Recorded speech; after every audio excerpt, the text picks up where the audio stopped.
Estamos viendo estos días en los capítulos de la Reconquista cómo el reino de Asturias dejaba de ser reino de Asturias y empezaba a convertirse en otra cosa porque su propio éxito había dado lugar a una realidad nueva. Y una de esas realidades es Castilla. Vamos a ver, o sea, un pequeño rincón de valles y bosques, una comarca incierta entre Álava, Cantabria y Vizcaya. Eso era Castilla, la tierra de los castillos, a mediados del siglo VIII. Pero desde finales de ese siglo aquella comarca fue repoblándose muy lentamente de valle en valle en las manos de colonos que afluían sin cesar desde el norte. Bajo el perpetuo peligro de las expediciones moras de saqueo, esos colonos construyeron un mundo propio.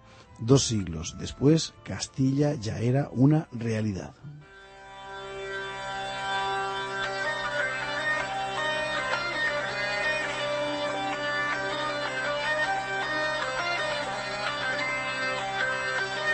En efecto, a principios del siglo IX, cuando el reino de Asturias desaparece como tal, Castilla ya era una entidad política, no independiente, siempre ligada a la corona leonesa, pero ya con personalidad propia.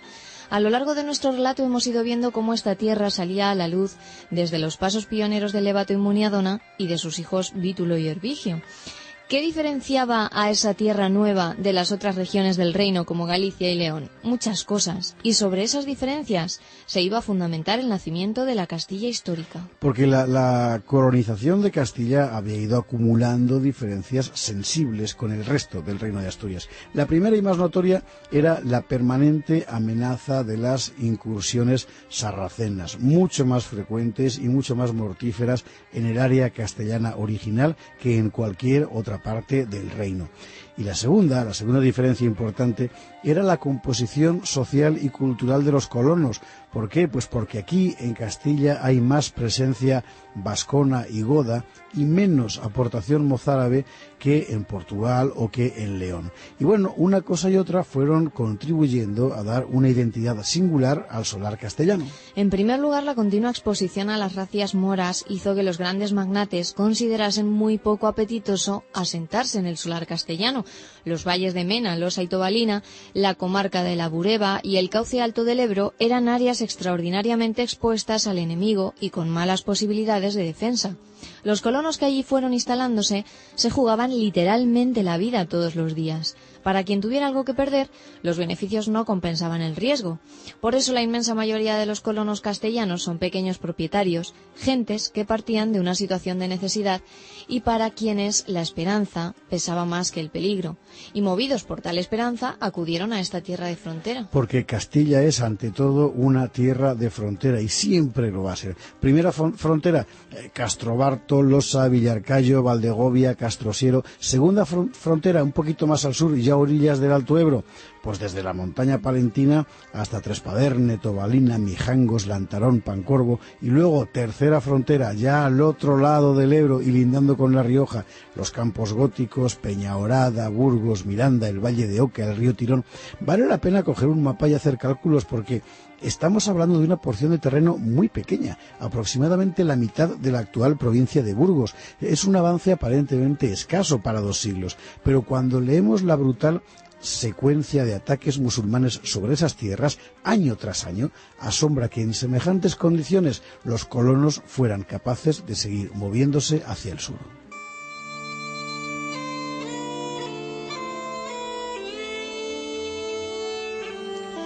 El otro aspecto, el de la composición social, va a ser muy importante para entender por qué Castilla en esta etapa inicial es sinónimo de libertad, tal y como podía entenderse este concepto en los siglos IX y X.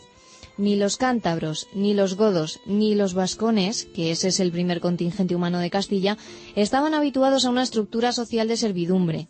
Venían de unas tradiciones culturales donde la libertad personal y familiar, asentada en la propiedad, tenía un gran valor.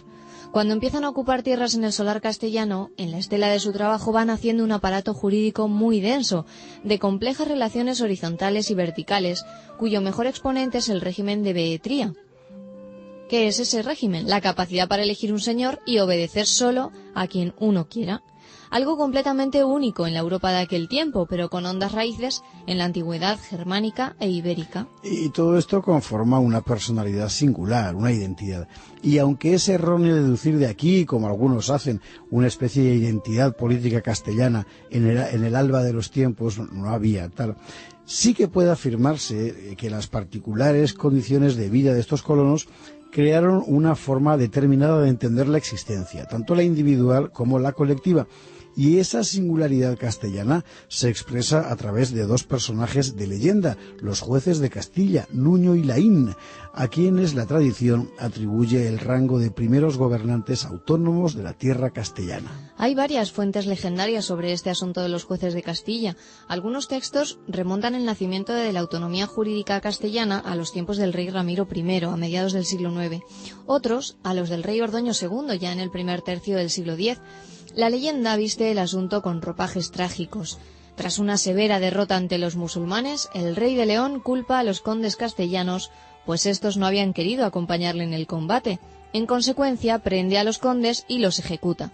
Los castellanos, indignados, deciden otorgarse su propio gobierno y nombran dos magistrados, uno civil y otro militar, a los que denominan jueces. Sí, jueces, porque su misión había de ser hacer justicia y no oprimir a los castellanos ni menoscabar su libertad. Aquellos jueces primeros fueron Nuño Rasura y Laín Calvo. Nuño Rasura, que fue el juez de lo civil, por así decir, y Laín Calvo, gran guerrero, el de lo militar. Ambos se reunían en el sitio de Fuente Zapata, en la localidad burgalesa que hoy se llama Bisjueces, dos jueces, cerca de Villarcayo y Villalaín. Y desde allí, desde Fuente Zapata, impartían justicia. Con el paso del tiempo, la tradición iría nutriendo de textos la biografía de ambos personajes. De Nuño Rasura, nos dice la tradición, descenderá Fernán González, el primer conde independiente de Castilla. Y de Laín Calvo descenderá nada menos que el Cid Campeador. No faltan piezas epigráficas que avalan la historia. En la necrópolis altomedieval de San Andrés de Cigüenza, al lado de Villarcayo, hay un epitafio que dice así: Hic jacet Nunius Rasura Judex Castellanorum.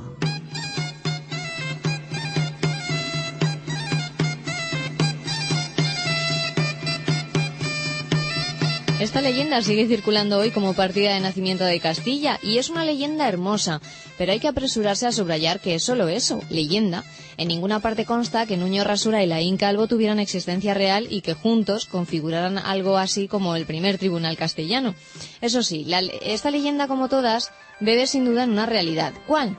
La de la progresiva emancipación castellana. Que esa emancipación empezara por lo jurídico es algo completamente lógico.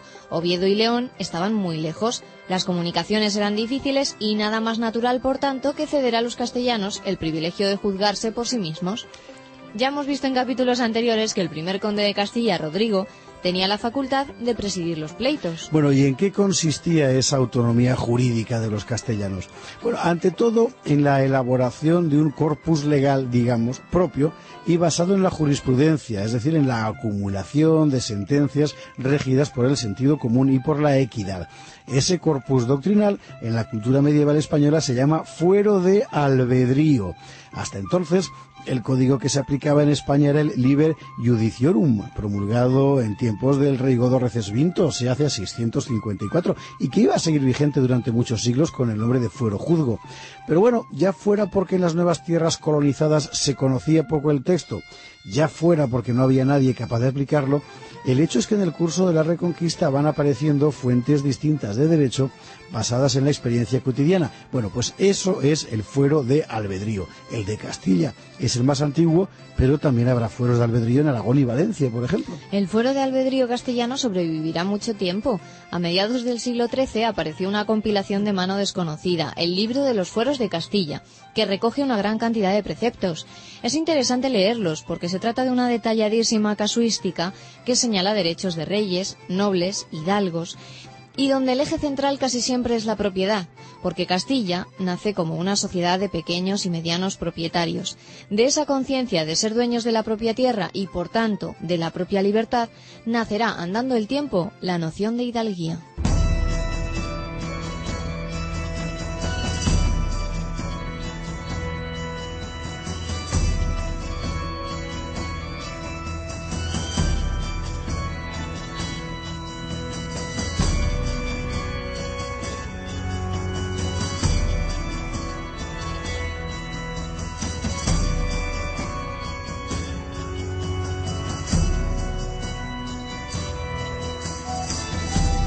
En fin, quizá Nuño Rasura y Laín Calvo no existieron jamás, pero lo que ellos encarnan sí que existió.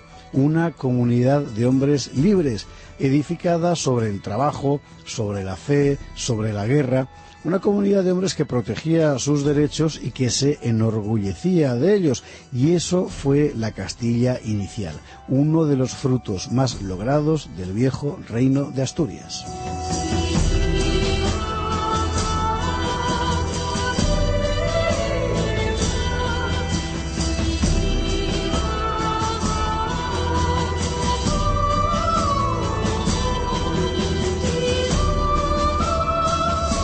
La Estrella Polar. Si navegas de noche, te proponemos un rumbo.